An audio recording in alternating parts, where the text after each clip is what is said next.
Hello everyone, welcome to our YouTube channel banker couple. आज तो एक और गुड न्यूज़ आ गई है। फाइनली एक और इंश्योरेंस कंपनी का नोटिफिकेशन आ गया है और ये देख के मैंने यही सोचा कि कितना लकी ईयर है आप सभी के लिए कि इस साल सब कुछ ही आ गया है। LIC आया था सबसे पहले, उसके बाद फिर NIACL, फिर यूनाइटेड इंडिया, फिर GIC और आज NICL का नोटिफिकेशन भी आ गया है। तो जो लोग इस साल तैयारी कर रहे हैं वो बहुत लकी है, क्योंकि ये सारे नोटिफिकेशंस हर साल नहीं आते और ये बहुत अच्छी जॉब्स होती है। तो NICL AO का नोटिफिकेशन आया है, वैकेंसीज काफ़ी अच्छी आई है बाकी के कंपैरिजन में। तो इसके बारे में शॉर्ट में सारी चीज़ें बताऊंगी इस नोटिफिकेशन के बारे में। इस वीडियो को देख के आपको सब कुछ क्लियर हो जाएगा और उसके बाद ये भी बताऊंगी कि फॉर्म आपको फिल करना चाहिए या नहीं करना चाहिए। सबसे पहले स्टार्ट करते हैं हम। जिसको नहीं पता, नेशनल इंश्योरेंस कंपनी लिमिटेड, जैसे बाकी सारी कंपनीज है, न्यू इंडिया है, यूनाइटेड इंडिया है, वैसे ही ये कंपनी भी होती है। LIC जो है वो लाइफ इंश्योरेंस करती है और ये जो तीनों कंपनीज हैं ये जनरल इंश्योरेंस कंपनीज है। ये तीनों ही कंपनीज पब्लिक सेक्टर अंडरटेकिंग, मतलब गवर्नमेंट ऑफ इंडिया अंडरटेकिंग है, तो सब गवर्नमेंट जॉब्स है। जैसे GIC आया है, वो GIC जो है वो री इंश्योरर है और ये बाकी जो कंपनीज है ये जनरल इंश्योरेंस करती है। तो इसमें आपको कोई डाउट नहीं होना चाहिए, सारी ही जॉब्स एक जैसी होती है। और जो लोग ये कमेंट कर रहे हैं कि ये सब तो प्राइवेट हो जाएंगे तो या मर्ज हो जाएंगे, तो देखिए अगर ये मर्ज भी होंगे तो ये तीनों जो कंपनीज है, United India, new India, national insurance, ये तीनों जो है ये मर्ज होंगे। तो अगर मर्ज भी हो जाते हैं तो उसमें कोई प्रॉब्लम नहीं है, आपको ये चीज़ बिल्कुल भी दिमाग में नहीं लानी है अभी। सबसे पहले हम बात करें वैकेंसी की। 274 वैकेंसीज आई है जनरलिस्ट और स्पेशलिस्ट मिला के, जिसमें जनरलिस्ट की 132 है और स्पेशलिस्ट की भी वैकेंसीज अलग अलग है। एक बार आप नोटिफिकेशन में जो भी पोस्ट के लिए आप एलिजिबल हो उसके देख सकते हैं कितनी वैकेंसीज आई है। स्पेशलिस्ट में मैं बता दूं, देखो डॉक्टर आई है, लीगल आई है, फाइनेंस की आई है, एक्चुरियल है, IT है, ऑटोमोबाइल इंजीनियरिंग है और राजभाषा है। तो ये सारी वैकेंसीज है। अब फॉर्म फिलिंग 2 जनवरी से स्टार्ट होगी, 22 जनवरी तक चलेगी।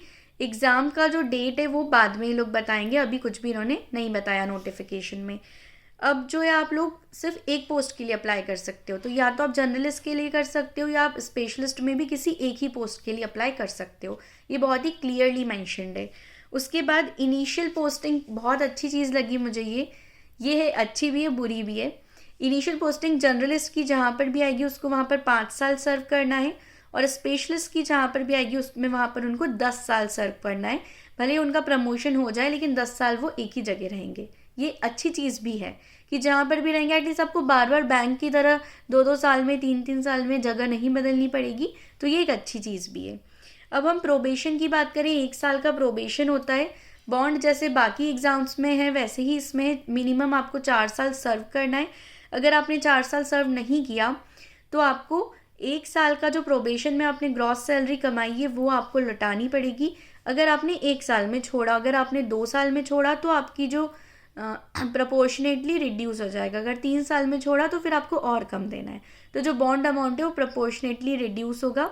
अगर आपने प्रोबेशन में छोड़ा तो आपको 25,000 जो ट्रेनिंग की पार्शियल कॉस्ट है वो भी लौटानी पड़ेगी और उसके साथ ही आपने जितनी सैलरी तब तक अर्न की वो भी आपको देनी पड़ेगी। तो ये बहुत क्लियर है।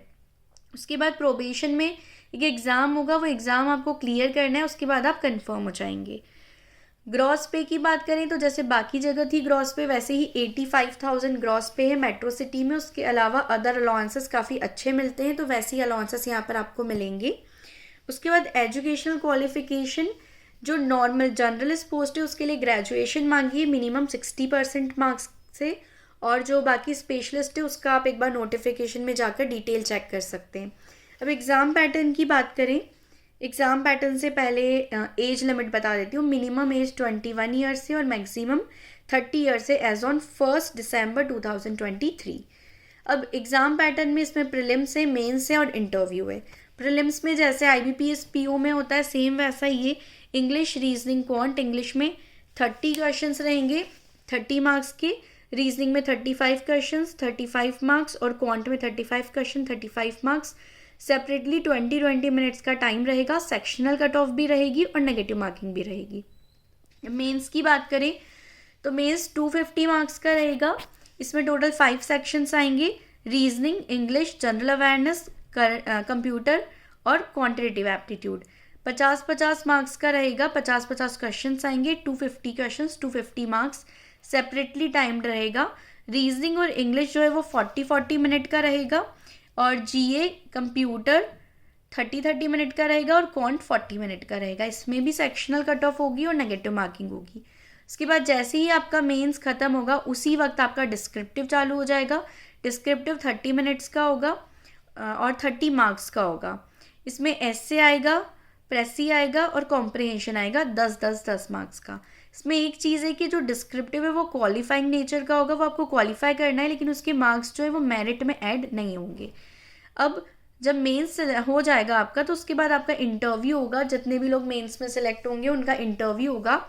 इंटरव्यू जो है वो 80:20 का रेशो रहेगा, मतलब इंटरव्यू का वेटेज 20 रहेगा और मेंस का वेटेज 80 रहेगा।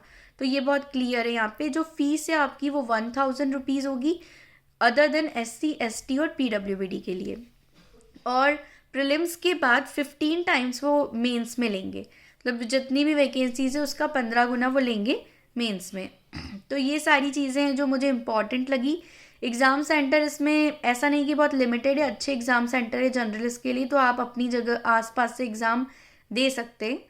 और अब ये जो नोटिफिकेशन आया इसमें सफिशिएंट वैकेंसीज आई है, इतनी कम वैकेंसीज नहीं है कि आपको बहुत डीमोटिवेट फील हो कि हम क्या करें, हम तो भर नहीं सकते इसका फॉर्म। आपको इसका फॉर्म ज़रूर भरना चाहिए।